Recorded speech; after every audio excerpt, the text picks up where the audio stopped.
Today we're going to look at finding personal alignment. You have your Bibles, turn to Psalm 32. Psalm 32. I was not really expecting to land in this psalm when I started putting the message together. I was somewhere else. Actually, I was in Jonah. I was searching out some things with David, but there was a particular verse that I wanted that said what I wanted to say, and that verse landed in Psalm 32. So I got looking at Psalm 32, and I thought, wow, that's an incredible psalm. In fact, it's a psalm that David wrote when he was out of alignment personally, and he got back in. And so really this is a psalm that really reveals or goes through the outline in a very purposeful way here today. So we're going to be in Psalm 32. As I researched kind of the context of Psalm 32, in other words, what was his life like? What was the situation that he was in when he wrote Psalm 32? Well, nobody was really clear. Some had some ideas about his life situation, but perhaps we could say that it's self-evident he was definitely, something was misaligned, something was out of line, and then by the end of the psalm, he got back in line. So we don't know the situation. So therefore, if we feel like we're out of alignment, then we can use this psalm for us. So it's not just David's psalm, it's also a psalm for us as well. You'll see, I don't know if you have it written there in your devices, but you'll see it says a Psalm of David, a mascule. And I'm like, what is that? And the best explanation that I could get, some says it's a literary term or musical term, but really the best the explanation that I got of that term is contemplation. David is contemplating. And I think that's purposeful at times when we look at the idea of being personally out of alignment and come back in. So I'm gonna read the psalm, and then we're gonna pull out a couple of verses from another translation, the Passion Translation. You kind of have that in your outline of your bulletin if you have one there. We're gonna use that to kind of look at it in a fuller way. But let me just read Psalm 32. We're going to look at a video here for you to decide whether or not your car is in alignment. So you're going to be able to take some notes on that, and we'll take off. So here we go, Psalm 32. Blessed is he whose transgressions are forgiven, whose sins are covered. Blessed is the man whose sin the Lord does not hold against him, and in whose spirit is no deceit. When I kept silent, my bones wasted away through all my groaning all day long. For day and night your hand was heavy upon me. My strength was zapped as in the heat of summer. Then I acknowledged my sin to you and did not cover up my iniquity.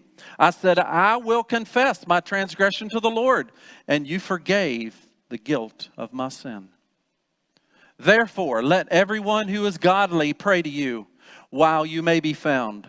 Surely when the mighty waters rise, you will not reach him.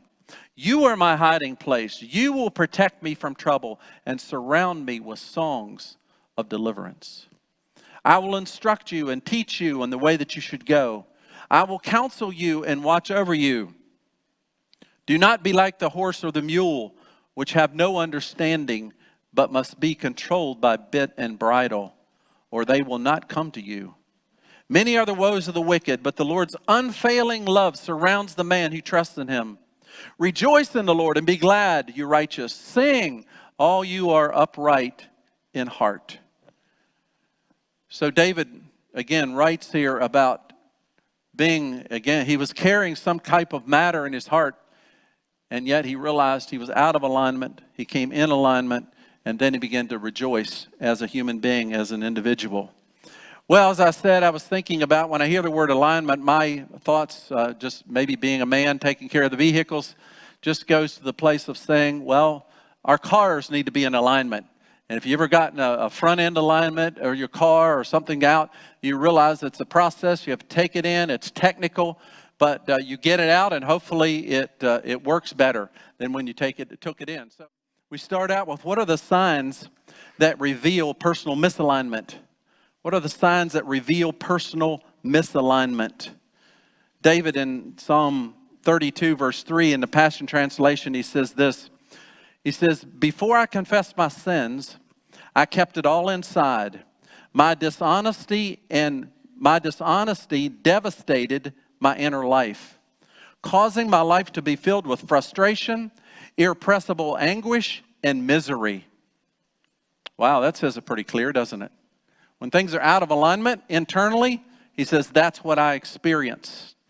And so as we just pull up those 5 things that were named in regards to a car, let's look at them in regards to life.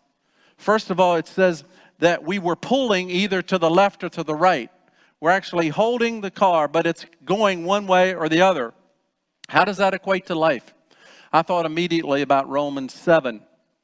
If you've ever read Romans chapter 7, if you've not, you can read it after I'm done. But essentially, Romans chapter 7 says, I want to do the right thing, but I end up doing the wrong thing. And I end up doing the wrong thing, and I want to do the right thing. And I'm in this tug of war, this pull that's going on internally.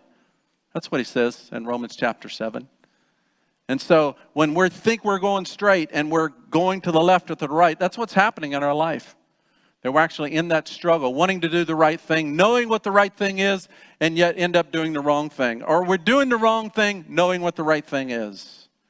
And so that's what I would call pulling in the right or wrong direction. The second is wacky wheel.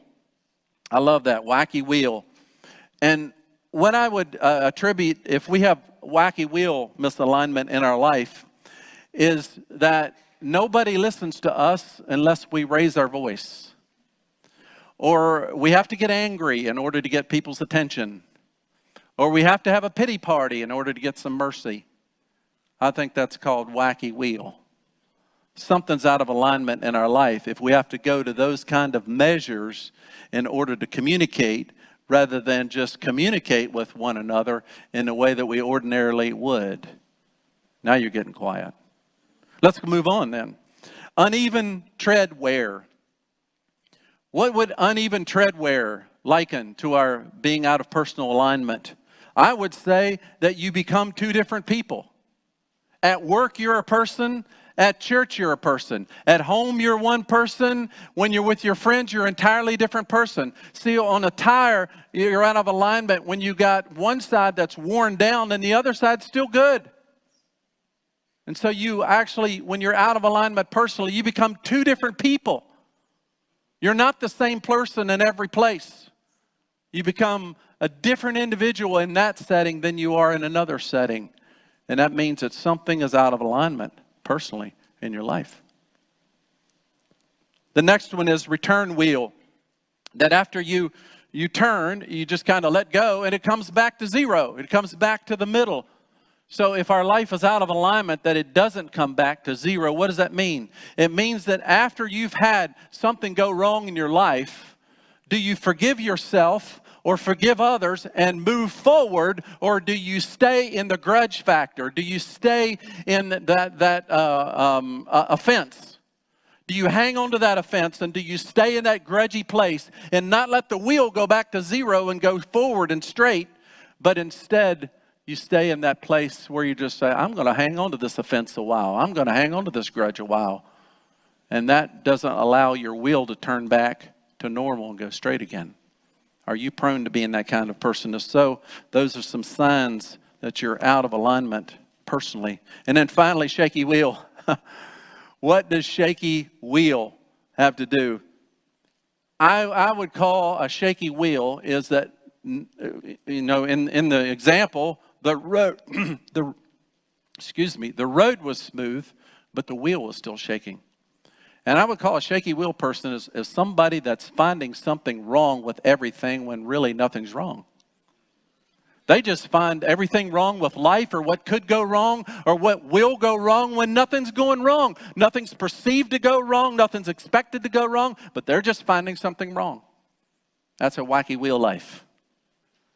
I decided to call on a couple of the worship team members to come up here, and I asked them 2 questions. So Rachel and Jody, would you guys come up here? And I asked them 2 questions. And I gave them 3 minutes each, so we'll see how they do. So the first question is, what are the signs that you are personally out of alignment? In other words, when you realize my life personally is out of alignment, what are the signs that you begin to pick up that I am out of alignment personally? I guess for me, he asked me this question this week, and the first thing that came to mind was I just become stagnant. I become stuck. I just don't really do anything and I feel like, wait a second. Yeah, that's really what I am. I feel stuck, just stagnant, not really doing anything. I might be sitting in front of the TV for like 8 hours a day just binging, and I'm like, wait a second, what am I doing? Type deal. So that's when I feel stuck and out of alignment for what God has for me. All right, Jody? Well, let's see. For me, it's like lean to the left a whole lot, lean to the right. And I worry a lot. I begin to worry. I get full of fear. That's kind of like when it's kind of mild. Sometimes the wheel comes off like completely. And I get angry and pout and don't talk to people and stuff like that. Okay, so what are the things that you do to put yourself back into alignment personally? I move. I get up and I either go back to when I acknowledge and realize that I need to get out of my funk or back into alignment. I go back to a routine I'm familiar with, or I try something new. I'm a very creative individual, so I don't like to do the same thing over and over and over again. I don't really do that well in routine, so I usually try to find something new that inspires me to find my alignment back and go for it. All right. Jody, how do you get back into personal alignment? Well, I pray. I pray a lot, and then I read my Bible, and I get into scriptures, and I have like 20 that I memorize and stuff, and I kind of go through all the time. And I don't know, like just for an example, for some odd reason, we're slow at work, and I know the economy's booming and everything, and haven't been slow for years, but all of a sudden we're slow. So I'm thinking, oh boy, the wheels are coming off. I'm going to lose my business. God's taking me. He doesn't want me to be an engineer anymore and stuff like that. And so I think it was Hebrews 13:5. He says,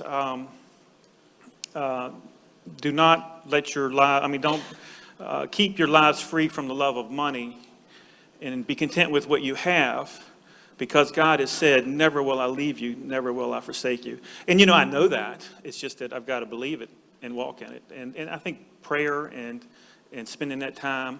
And then, I have one of these favorite little plaques we have on the wall. It says, get on your knees and pray, and then get on your feet and work. And so I do that. And then once I get up and start moving and working, I'm not in fear anymore. I'm too busy doing what I need to do. That's good. Very good. Thank you. Give him a hand. That's great. So can you relate to those two testimonies? Something in there for everybody to say, wow, that's me. That's a sign that I do as well. So again, just pull in real life examples of how any one of us can get out of alignment, but do we become aware? I have a bullet point there that says, can you detect whether you have peace or pressure? Can you detect whether or not you have internal peace or pressure? Lots of times people around us detect that something is out of miss with us before we do. You ever had that happen? People around us say, what's going on with you? What's happening with you? While we sometimes are not in touch with it.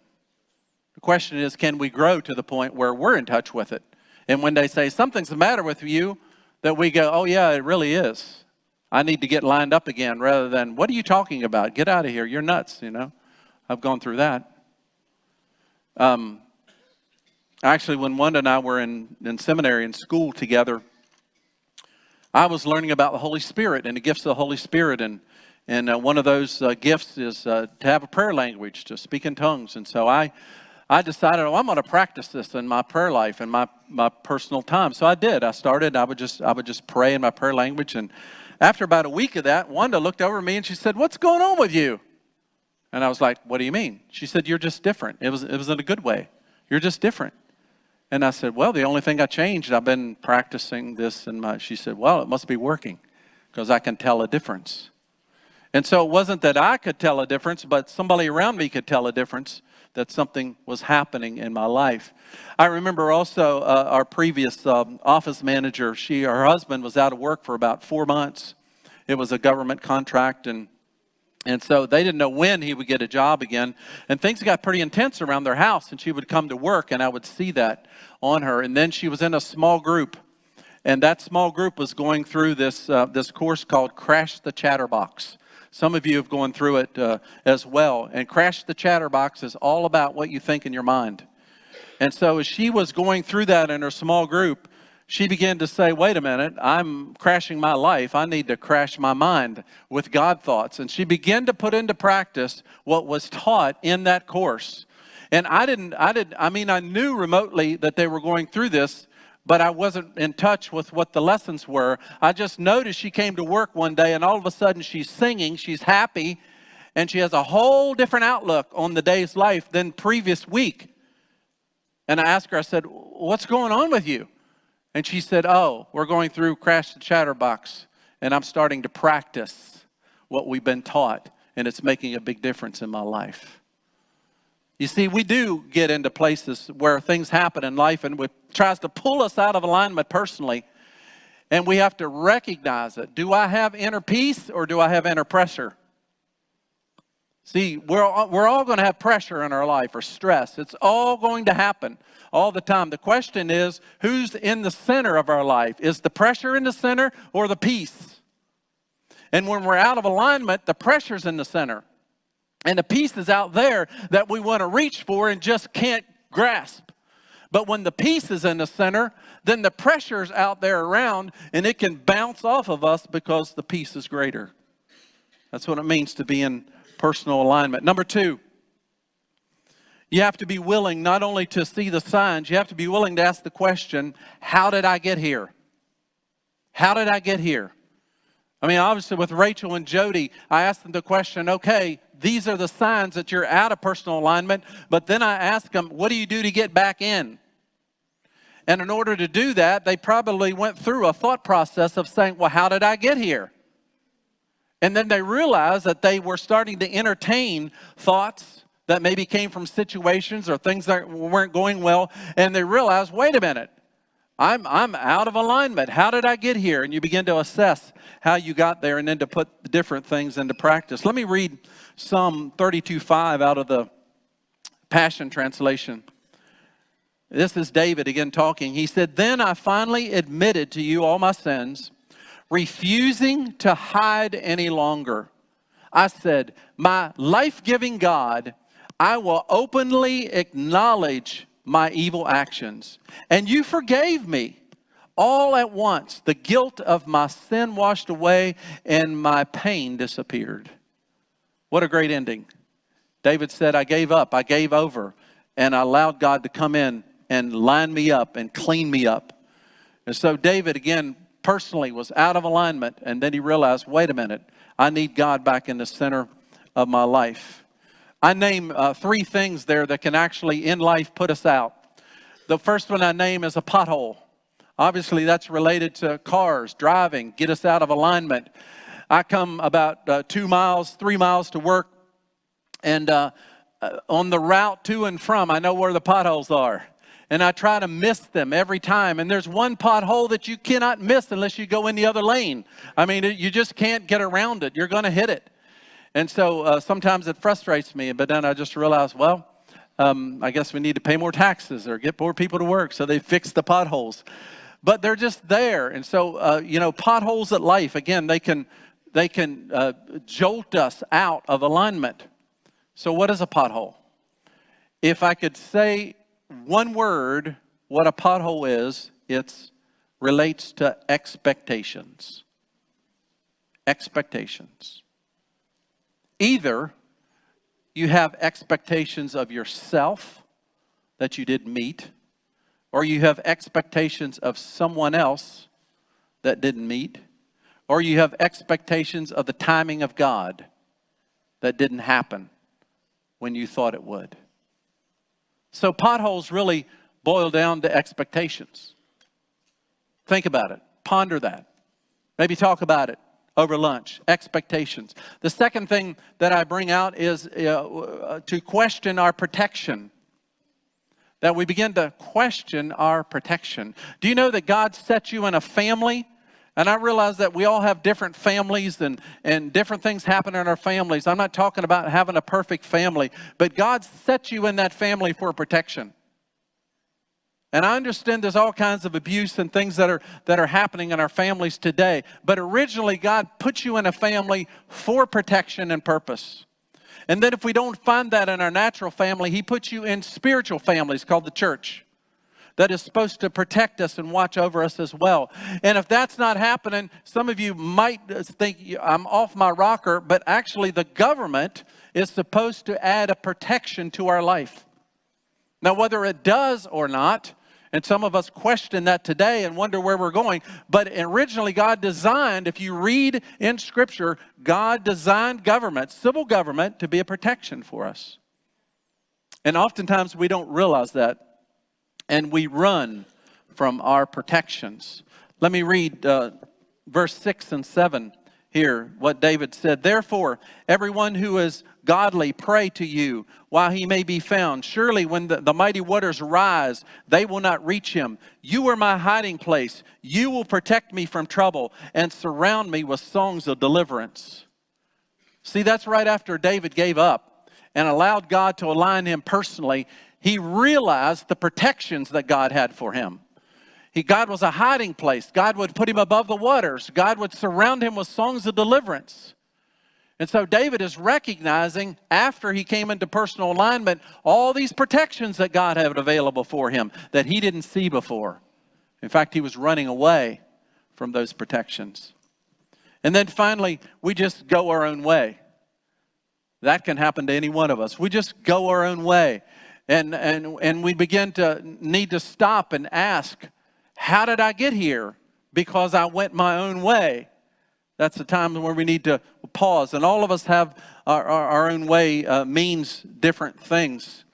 Again, I mentioned we were in a conference yesterday, and they had a section where they were talking about transformational stories. And it was a young man that he didn't grow up in any church background at all. Nowhere growing up did he was connected with Christians, ever went to church, family didn't, nothing. And so he had a drug and alcohol problem that he struggled with. And finally, in about the fourth or fifth try, he met a young lady. And she was working in the treatment center. And the young lady was a Christian. And he became interested in her. And even to the point pursuing her. And she's pushing him away. And she's pursuing. And he talked about the fact of just begin to wake up and realize that he had gone his own way and done his own thing. And he made a statement. He said, I was trying to find reality in life. And the only way that I could find some reality was to get drunk and be high on drugs. But I knew that that just made things worse. But I was really looking for reality. What a powerful statement.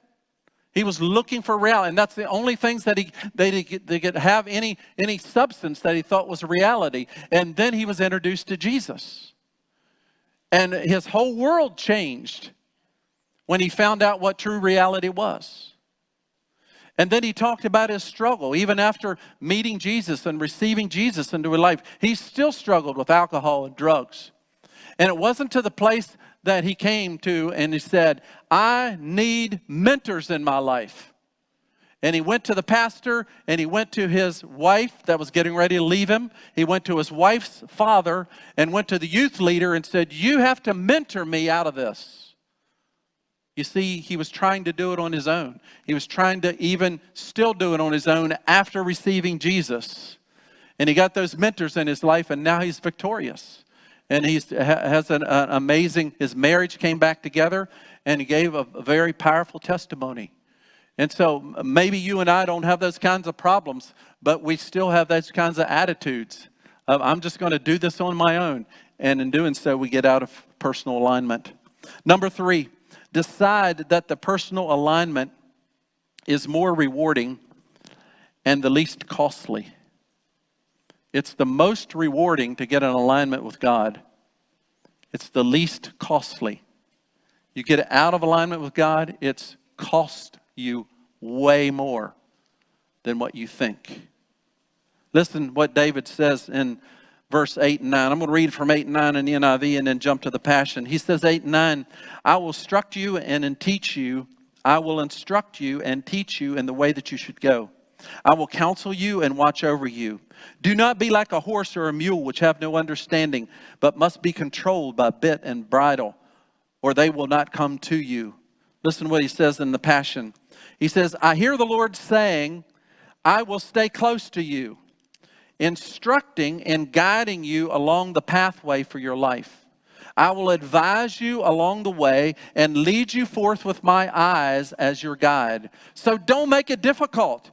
Don't be stubborn when I take you to where you have not been before. Just don't make me tug you and pull you along. Just come. Sounds like a great word from a father, doesn't it? To his son. And David grasped that. Once David realized, as he yielded to God, that God was his protection and reward, then he began to see that God could actually guide him in life and he could stay aligned personally. You know, if you ever take your car to get aligned, they're not just going to put it in alignment, they're also going to check all the other parts that keep it in alignment. They're going to check the tie rod, they're going to check the ball joints, they're going to check everything else. Because what purpose would it be for a technician to put your car in alignment and have faulty parts that the moment that you drive out, it's just going to fall apart again? That would be ridiculous. And so in the same way, God just doesn't put us into alignment. He says, now I want you to investigate all the other components around your life and make sure that they are supporting this alignment, not tearing it apart and making it go wrong again.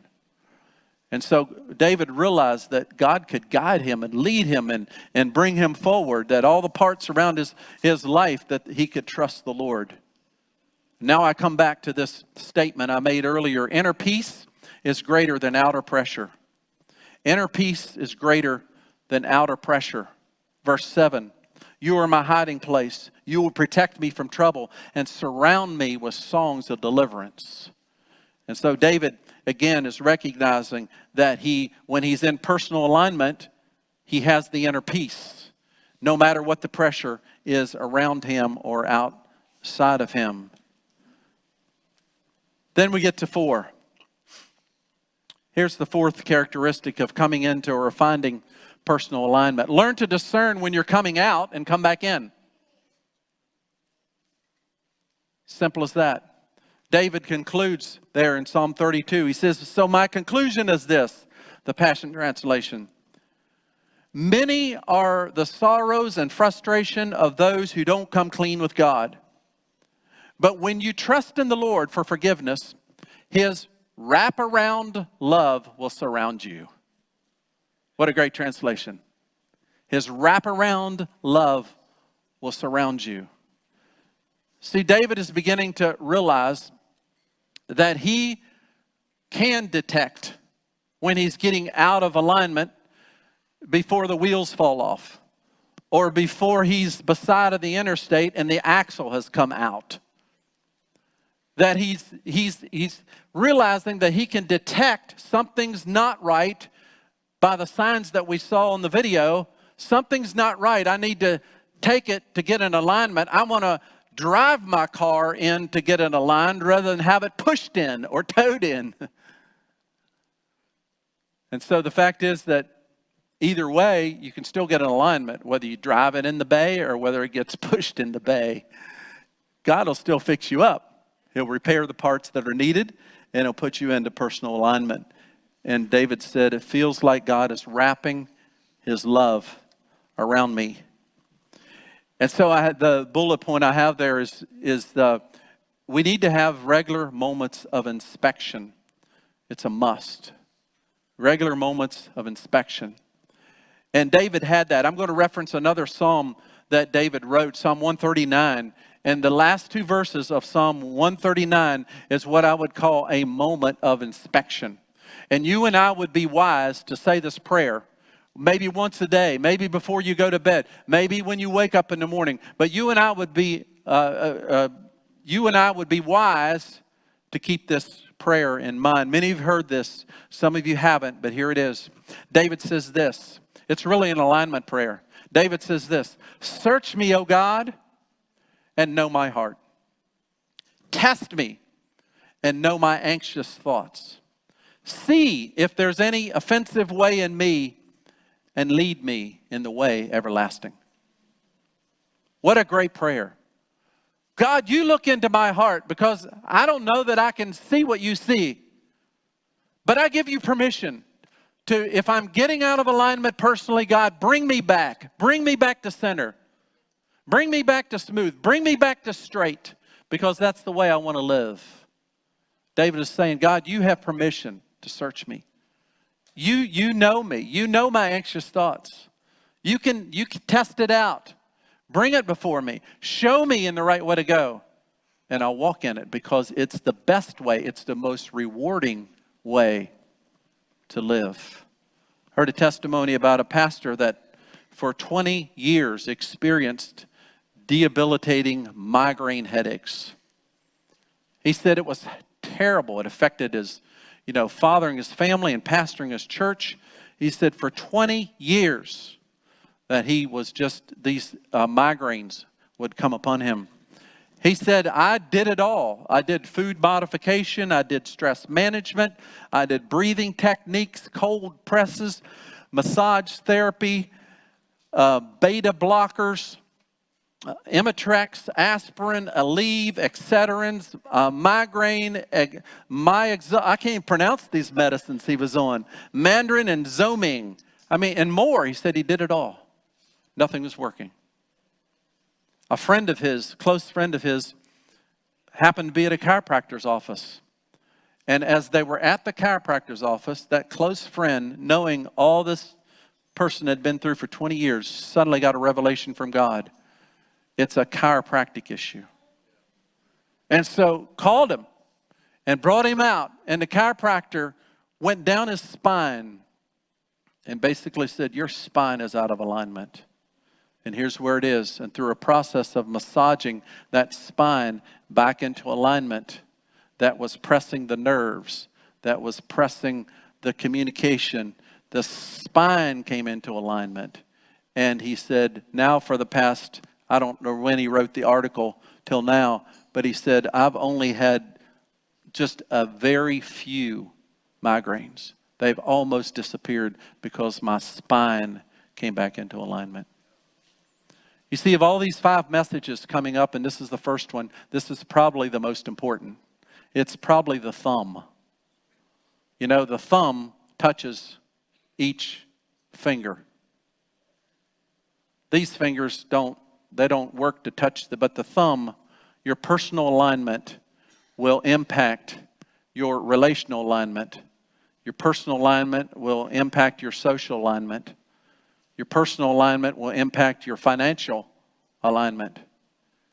And your personal alignment will impact your vocational alignment. It's probably the thumb. It's the most important as we go through. So I come back to you and kind of summarize this. Do you know the signs?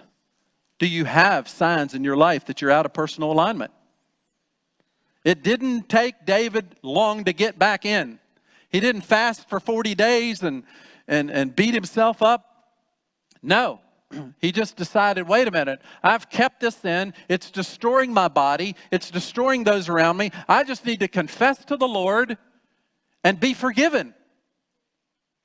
And then all of a sudden his mind got flooded with the protections and the directions that God had for him that he didn't see before because he was out of alignment personally. Do you know the signs in your life? Second, are you willing to ask, how did I get here? Such a key question. How did I get here? How did I get out of position? God knows. He really does. And most of the time we just have to have the discipline to sit and listen to God. There's a difference between talking to God and talking with God. There's a big difference. If you want to get back into alignment, don't talk to God, talk with God. Big difference. When you talk with somebody, there's an exchange that's going on. There's listening. I hear this. Yes. But if you're just talking to somebody, it's like pushing a button and ba ba ba ba ba ba ba ba, and then you expect things to change. If you want to get in personal alignment, talk with God, not to God. And then take action to get back in. Are you ready to take action to get back in? Knowing that it's more rewarding to be in personal alignment than to be out of. And finally, are you willing to grow to the place that you detect sooner rather than have a circumstance crash or someone to come to you saying, man, you're really unpleasant? Are you willing to ask the Lord to say, show me, God, search me, oh God. See if there's any misalignment in me and lead me in the everlasting way. Let's pray.